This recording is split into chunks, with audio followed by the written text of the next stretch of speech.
I'll start with you, Tony. You finally have all 23 players with you, and it's been a very deliberate build-up to this match for almost 5 weeks together. How is everyone feeling? Excited. It was a buzz up there today in training, feeling that you feel the day before the game.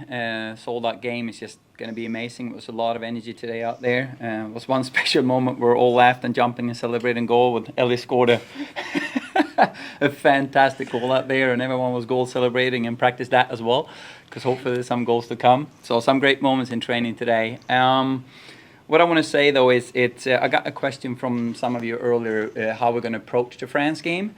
And obviously a game like this, a send-off game before a World Cup is different than any other game. It's not a normal game because it's all about the opening game against Ireland. You know, I spoke about that for a year now. It's all about the opening game against Ireland. So tomorrow will be an amazing opportunity to celebrate women's football, to celebrate football and celebrate what we have achieved already, what the Federation have been able to do with the Matilda programs, what the players have been able to do in terms of everything from creating depth that we invested in for 2 years, playing top European opposition. France represent that as well. We'll play top 10 ranked teams, and once again, the European top ranked teams that historically we struggled against. Everything to celebrate the culture that this team stands for and the why. So tomorrow will be more than the 90-minute football. It doesn't mean we don't want to perform well, but it's a very different perspective going into the game tomorrow. Just to put that perspective on there, it's important to understand it's a very different game. Last prep game before the World Cup. Ellie, this is a bit of a special one for you with 5 of your Lyon teammates across the other side of the pitch. How are you feeling about this game? Yeah, I'm really excited. Obviously another game representing my country. It's always an honour, and like Tony said, this is almost like the last game, our send-off game before the World Cup, so what better to do it in a sold-out stadium here in Melbourne. And yeah, extra special for me, I guess. I get to play against some of my teammates, which I know very well, so I'm excited to see them, and yeah, I can't wait for the battle. All right, questions before Anna Harrington. Hi, Tony. Just a quick one on squad availability. What sort of squad or team do you expect to be able to put out there today? I think Kai Simon was the only one we didn't see there. Is she available as well? Yeah, we selected Kai on different circumstances. She's still not ready to play many minutes, but we're working on an individual plan for her, and we select her as a game changer. I would say we most likely won't see her tomorrow because she's on a long-term plan for us in that sense. I actually wish, I'm going to be honest here as a coach, I wish we could play all the players tomorrow. That would be like a dream scenario, go first half, second half, and then make sure everyone gets some game time. But there's limited amount of subs. It's an official FIFA game. But we're also going to have that approach that we want as many players as possible to get game minutes tomorrow. Anyone? Yep, on the back. Hi, Rochelle from France 24. Bonjour. Bonjour. Matildas are pioneers when it comes to achieving equal pay in football, and for this tournament, FIFA announced it was tripling the prize pool money. So how does it feel to have contributed to closing the gender pay gap? Yeah, I think for me, I'm in a very unique position. Obviously, I came into the team 9 years ago now, and it feels like that was not that long ago, but I've kind of seen that change because when I came in, there was hardly anything involved, and I've been in that era which I've seen go from 0 to 100. So I feel very honoured to be part of the group that we have changed the game, and I think this is just the first step. Like we see, obviously, the prize money get increased, but there is still a long way to go compared to the men. It's great, and I'm so gratefully honoured, and I'm a part of this change, but there still is a long way to go, but this is a great first step. And you see the numbers, you see everyone already sold out games, this World Cup, it's going to be the biggest women's football tournament ever, and yeah, just be part of that, and hopefully we can keep building on this, because for me this is just the beginning. Mark. Tony, tomorrow you said it's the final game before the World Cup, 6 days out. Is it going to be a good indicator of the 11 that start the game? Will it be an 11 that you most likely see, or a good indicator of what the team will be against Ireland?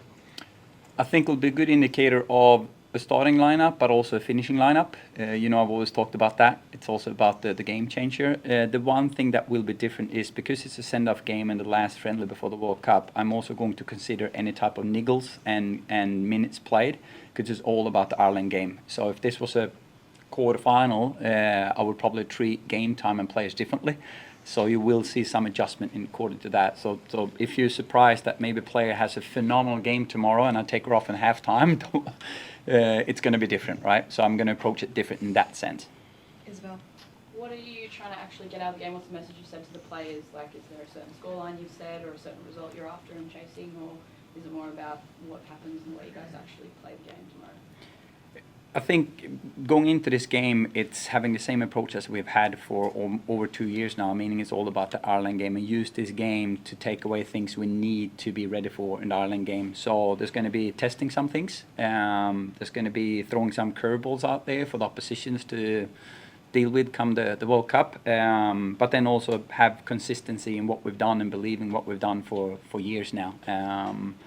But I also think it's important to look at the mental part of the game tomorrow to be able to connect with all the fans. I mean, a sold-out stadium and check in mentally to this World Cup is not just about football and X and Y. So this is about emotional and the legacy that these players have already started to create and connect and unite the nation to be excited, to have that buzz. It's a little bit more like a celebration game in that sense. Not that we don't care about performing well, but it will be a different game in that sense.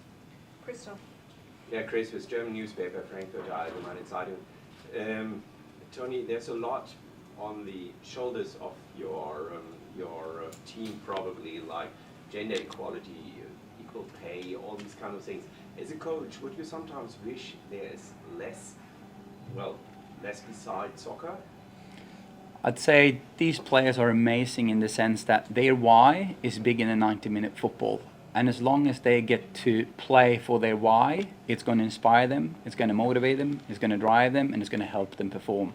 And I've seen that over years now, and I'm just extremely privileged to be a very small part of that. So as a coach, I just see the inner drive and the passion in these amazing players, but more so these amazing women, how they use it as fuel to play football.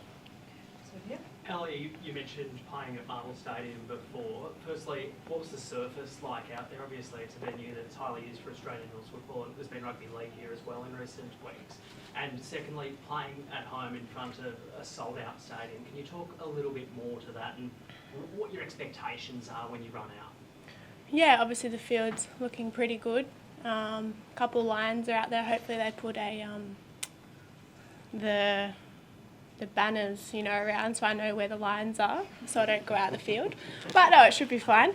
And yeah, in terms of the stadium, I think obviously this is like a pre-show to our opening game. Obviously tomorrow's 50,000 and next Thursday's 83,000. So I guess the feeling of tomorrow, you're going to think, whoa, this is incredible. And then have it in the back of your mind, next week it's going to be double this. So that just gives me goosebumps kind of talking about it. But I think it's going to be, like Tony said, preparation mentally for us. I don't think many of us have played in more than 50 or 60,000 people in front of. So it's going to be, just taking it all in, soaking it all in. It's a once-in-a-lifetime opportunity. Whenever can I play in front of my home country, my family, like this ever again? So just making the most of it. David? A question for Tony and Ellie. The pressure of a home World Cup, how much do you use that to motivate the players or shield them away from the outside noise? So how much do you bring into the camp, and what sort of approach do you use with the pressure and the home expectation? Great question. I think we look at it as fuel and we look at it as belief. We have a lot of belief that supports us and we get fueled and motivated by that. And that's a source of strength that this team will embrace. And I think also use when we play this high-octane, pressing, attacking-minded game, when sometimes we're a bit fatigued and tired in the game, to be carried by the fans and to be able to put those extra runs in. We all know what L stands for when it comes to running and high-speed meters and be energetic and high intensity, and that's the football we're always going to play no matter who we play against. The other thing, when you said how much do we bring in the noise from the outside, I think tomorrow we're going to bring it all in because we want to unite and connect with the fans and really bring it in. When it comes to opinions about things we do, whether that's a lineup or tactics, then we need to shout it out and believe in what we've done for 2 years and stick to what we've always done. Do nothing new, don't listen too much, just believe in what we've done and prepare for. Got time for 3 more questions. Amy, then the back, and then finish with Isabel. Tony, I'll just start with you. Obviously, France's last 2 friendlies have been against both Ireland and then Canada. So can you talk us through a little bit your science and thoughts behind choosing France as your final preparation match. And then quickly for you, Ellie, obviously you've got some really fresh faces like Claire Hunt coming in. How are you, or perhaps the older players, helping them like manage their expectations and the enormity of the event and helping them work through that? Yeah, I guess for me, I'm still a young player, but I find myself experienced and one of the veterans of the team. And players like Claire, she's come in and she's played like she's been in the team for 5 years.